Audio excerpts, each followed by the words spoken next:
Attention, cette vidéo va gâcher l'enfance de plus d'un. Salut à tous, c'est JB et aujourd'hui on va parler d'un sujet que j'ai remarqué il y a quelque temps et vous l'avez vu selon le titre. On va parler, oui, aujourd'hui je vais révéler qu'en réalité, Waifu serait un énorme plagiat des mystérieuses Tidor. Parce que oui, je me suis retapé. Oui, j'avais fini un marathon Cité d'Or et je me retapais toute la série Wattfou avant la sortie du tome 3 Wattfou à la 30 vagues quand j'ai réalisé un truc de malade. En fait, Wattfou, c'est littéralement la série Les Mystérieux Cités d'Or, toi, hein. Et d'ailleurs, je sens que cette vidéo va plaire à trois personnes. Enfin bref, sur ce, on va aujourd'hui parler les, de la raison pour laquelle Watfu sera un énorme plagiat des idées d'or, et on commence avec tout simplement les points communs les plus importants. Déjà, les deux séries sont made in France, même si la saison 1 des Mystérieux d'or a principalement été développée au Japon, ça restait une série made in France. Et elles sont 5 saisons, dont la cinquième est en fanfiction. Bon, oui, ok, ok, Watchful aura bien une saison 5, mais je préfère ma version fanfiction sur Wattpad. D'ailleurs, pour la saison... Et oui, c'est vrai, et oui, la saison 5 d'Estator est en fanfiction pour l'instant, on ne sait jamais. D'ailleurs, je vous conseille d'aller voir la fanfiction de Taylor File sur Wattpad, elle vaut vraiment le coup. Et la saison préférée des fans, c'est la première. D'ailleurs, je dois avouer que la saison 1 de Watu et la saison 1 de Mr. Stator est ma préférée également. Même si je trouve les trois dernières saisons beaucoup trop sous-cotées. D'ailleurs, et les deux séries possèdent leur version manga. Alors oui, je sais, le manga et Mr. Stator sont pas canons. Et certains d'entre eux sont littéralement des adaptations des épisodes. Mais quand même. Et puis, et tellement le premier manga Waifu a une canonicité remis en question, beaucoup remis en question après la saison 4. En tout cas, le manga Waifu la grande vague ne risque pas d'être décanonisé. C'est pour l'instant. Et puis, niveau perso, on a Yuko qui est littéralement l'équivalent d'Esteban. Déjà, les deux sont originaires d'une civilisation ancienne disparue, etc. Alors, oui, Yugo, déjà, ils se sont tous les deux des orphelins, entre guillemets, mais ils sont... Mais niveau caractère, c'est quasiment les mêmes, obsédalité de vouloir arrêter les méchants, tout ça, d'aider les autres, au point de se foutre de leur tête, etc. Même si je trouve que Esteban son tête ressemble beaucoup plus à Yuko OAV saison 3, etc. Où il a du mal à admettre ses erreurs, etc. D'ailleurs, et surtout le plus gros point commun entre ces deux-là, c'est qu'ils sont attendus la saison 4 pour se taper la meuf qu'ils voulaient se faire depuis la saison 1. Vous vous rendez compte? Enfin bref. Bref, en parlant de cette meuf, Amalia c'est littéralement Sia. Déjà, les deux filles au début dans la saison 1 sont un peu goofy. Amalia très surtout et Sia, elle s'évanouissait à la première occasion. Bon, heureusement, dans les suites, à la fin, elles deviennent beaucoup plus matures, etc. D'ailleurs, et puis elles finissent enfin avec le héros. Oh, quand même, on en parle. Et, et d'ailleurs, petite fun fact, elles sont la même double VF Annie Jedi, du moins, du, du moins, si elle, du moins, si elle a cette voix, du moins, elle prête sa voix à Sia dans les saisons 2, 3 et 4. Et puis, Atama, c'est littéralement Tao. Parce que oui, déjà, Tao, parce que oui, déjà, les deux sont les frères du héros. Alors, Atama, c'est le frère biologique de Yuko, et Tao, c'est plus le frère de cœur d'Estepan, mais quand même, hein. Et puis surtout, tous les deux ont rejoint les héros sur une île déserte où ils sont grandis toute leur vie.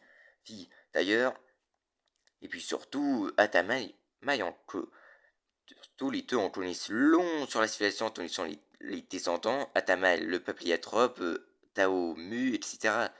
D'ailleurs, je trouve que D'ailleurs, les deux sont souvent en froid avec le héros, comme c'est souvent le cas avec Tatame en saison 2 et en saison 3, et un peu dans le moins de cas aussi, et Tao dans la saison 2 et dans beaucoup d'autres moments de la série. Et enfin, Triste Pain et Cal Mentosa. Alors oui, je sais, Mentosa est un peu plus malin que Triste Pain, quand même, hein. Euh, Même, je trouve que les deux ont beaucoup de points communs. Déjà, ils aiment se battre, ils ont un sens de l'honneur, etc. Ah, et eux aussi n'hésitent pas. Et surtout, ils sont très attachés au héros, au point de le considérer comme un meilleur ami. Même je trouve que Mentosa serait plus le terme de papa de cœur. Je trouve quand même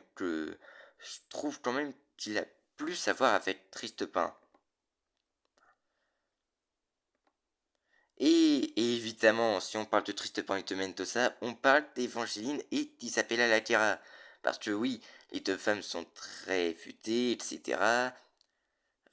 Elles sont amoureuses de Mentosa, ça, l'une est amoureuse de Triste Pain, l'autre de Mentosa, etc. Et puis,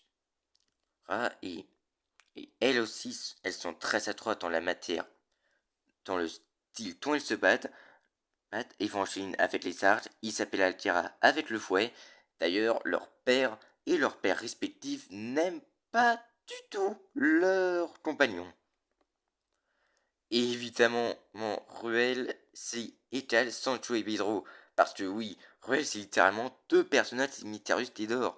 Déjà, les trois aiment par-dessus tout l'or, ce qui les pousse parfois à faire entrer les héros dans des situations très dangereuses. Et puis surtout, Et d'ailleurs, j'hésitais un peu entre Maître Sancho et Pedro. Les citations de Triste Pain sont un peu simplet, mais bon, hein, j'ai plus trouvé des ressemblances avec Ruel. Ruel, d'ailleurs, Ruel. Et puis surtout en termes d'amour,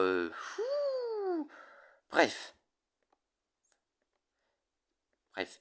Et enfin, petit bonus, As égale Pichu. Parce que oui, les deux sont des volatiles, ils passent tout le temps leur temps avec les héros, même si As a un peu, entre guillemets, quitté le groupe pour cause familiale, après la saison 2, quand même, c'est les animaux de compagnie des héros principaux, même si Pichu c'est l'animal de compagnie de Tao, quand même, même. Et enfin, l'histoire c'est quasiment la même. Déjà, la série se concentre sur Yuko et Stepan, des jeunes orphelins qui partent avec leurs amis retrouver leurs familles respectives. Ils rencontrent contre leurs frères sur une île déserte, ainsi que l'existence d'une civilisation ancienne dont ils sont les descendants, même non, d'ailleurs cette civilisation fait partie. D'ailleurs, l'intrigue se concentre entièrement sur cette civilisation disparue depuis longtemps dont le héros est le descendant. Dans, donc, donc le peuple Héliatrope s'est littéralement mu, même si Stéphane descend des Atlantes. D'ailleurs, les Atlantes c'est littéralement les miasmes, puisque eux aussi, parce que l'intrigue se concentre également sur, parce que l'intrigue de la série se concentre également sur eux. D'ailleurs, le 30 D'ailleurs, dans la saison 1, les héros affrontent à la fin des antagonistes qui ont de bonnes intentions au fond. Notch qui veut fait sa famille, les soulmates qui veulent survivre. Les héros passent leur temps à venir en aide à tout ce qu'ils croient, juste après j'oublie leur quête. quête euh, Dans la saison 2, les héros se font trahir par quelqu'un qui se faisait passer pour un allié, type en saison 2 égal Ambrosius. En saison 3, le personnage principal en apprend plus sur lui. Yuko qui est littéralement le créateur d'un peuple tout entier, et Stepan qui revoit son père, qui apprend qu'il était ami avec le méchant. Les héros qui prennent un peu plus sur Mu, etc.